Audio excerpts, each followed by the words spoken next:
Issu d'une famille de vendeurs et d'artistes, il a su réunir les deux et devenir juriste, l'inimitable, l'extraordinaire, Jérémy Arnaud.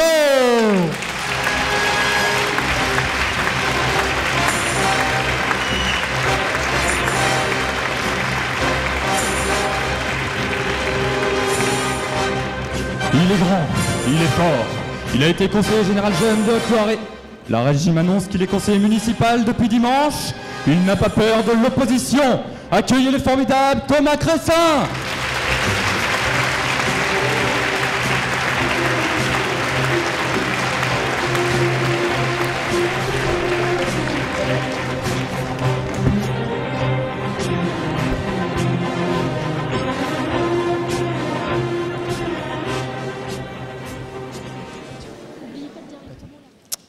La parole est donc à Jérémy Arnaud, le devendeur.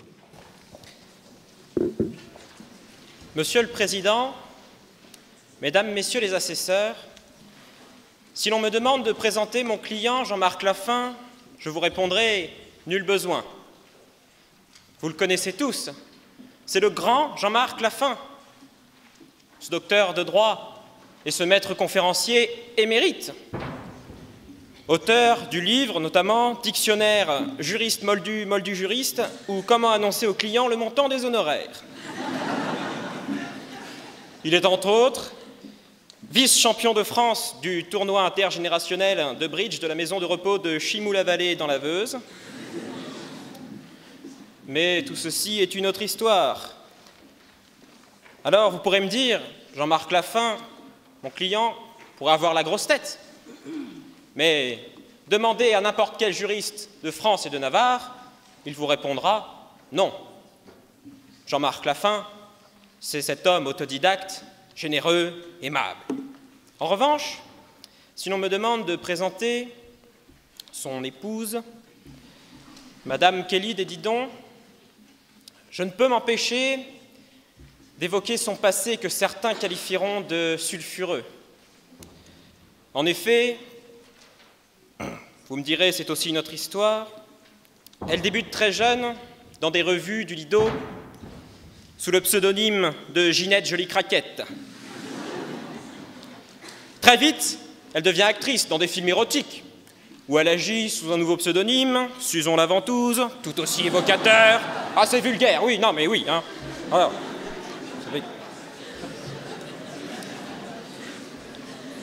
mais nous la connaissons maintenant comme cette doctorante brillante, reconnue par ses professeurs, que tout le monde considère comme une bonne élève. Mais qui est-elle réellement? En vérité, cette femme est vénale, calculatrice et froide. Et pourtant, lorsqu'elle commence son idylle avec mon client, Jean-Marc Laffin, tout se passe bien. Elle se montre douce et affectueuse. Ils partagent ensemble des moments sportifs. Mon client est impressionné par ses capacités pulmonaires.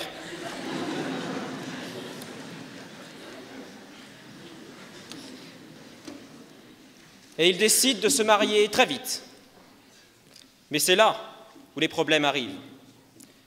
Car Madame des Didon devient très vite froide, distante. Et elle délaisse son mari, lui pourtant si aimant et si affectueux. Souvent, elle a des accès de colère, des crises d'hystérie que le bon docteur Freud aurait qualifiées de méphistophéliques. Alors, c'en est trop pour mon pauvre client Jean-Marc Laffin, qui un jour décide, à l'aide d'une de ses amies, Madame Merteuil, d'écrire une lettre de divorce. À la réception de cette lettre, Madame des Didon, pris sûrement d'une de ces nouvelles crises d'hystérie, déplace le piano Steinway de mon client, un don inestimable de son grand-père, un certain Oscar Schindler, mais c'est encore une autre histoire, et vide tous les comptes de son mari. Alors Jean-Marc Laffin vit désormais chez un de ses amis, chez qui il a encore oublié de faire la vaisselle, et pour effacer cette terrible épreuve de son esprit et de sa vie, nous en venons à ces justes réclamations. Nous réclamons le prononcé du divorce au tort exclusif de Madame Desdidon, et cela au visa de son non-respect de l'article 212 du Code civil, ayant largement délaissé son époux, et cela depuis plusieurs mois. Elle a également failli à son devoir de respect, puisqu'elle préparait depuis longtemps comment dépouiller son mari, comment lui voler cet objet de valeur qui était ce piano, parce qu'un piano, ça ne se déplace pas du jour au lendemain, et surtout sur un coup de tête.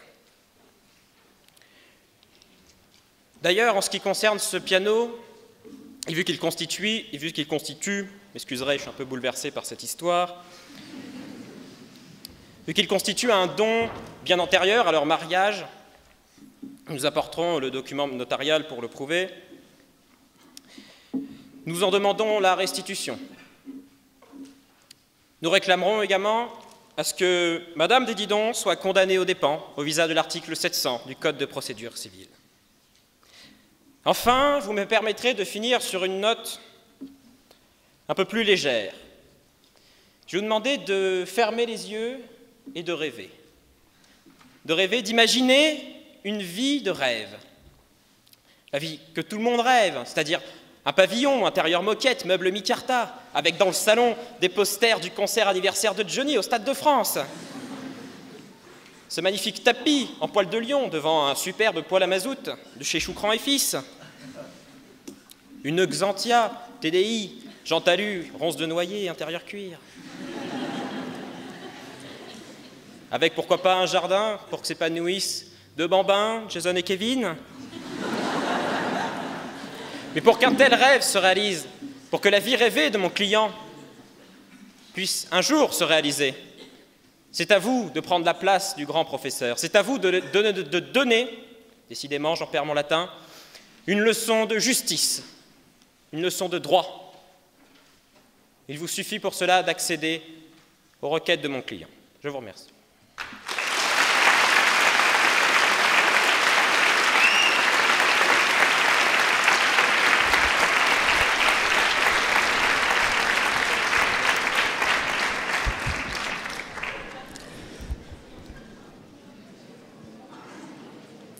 Eh bien, je donne donc la parole à Thomas Cressin, qui est le défendeur. Monsieur le Président, Mesdames et Messieurs les assesseurs, c'est un beau roman, c'est une belle histoire, c'est une romance d'aujourd'hui. Voici comment pourrait se résumer la relation entre ma cliente et son époux jusqu'à ce que ce dernier décide de tout gâcher. Ils se sont rencontrés dans un amphithéâtre lorsque ma cliente était en première année de droit. Kelly est une personne appliquée, d'une très grande précision, teintée parfois de perfectionnisme. Tous ces éléments lui ont valu d'ailleurs le droit d'avoir son baccalauréat avec la mention très bien, les félicitations du jury. Après sa terminale, cette dernière débarqua sur cette plage qu'est l'université, où les codes civils et travaux dirigés explosent et lui tombent sur le casque.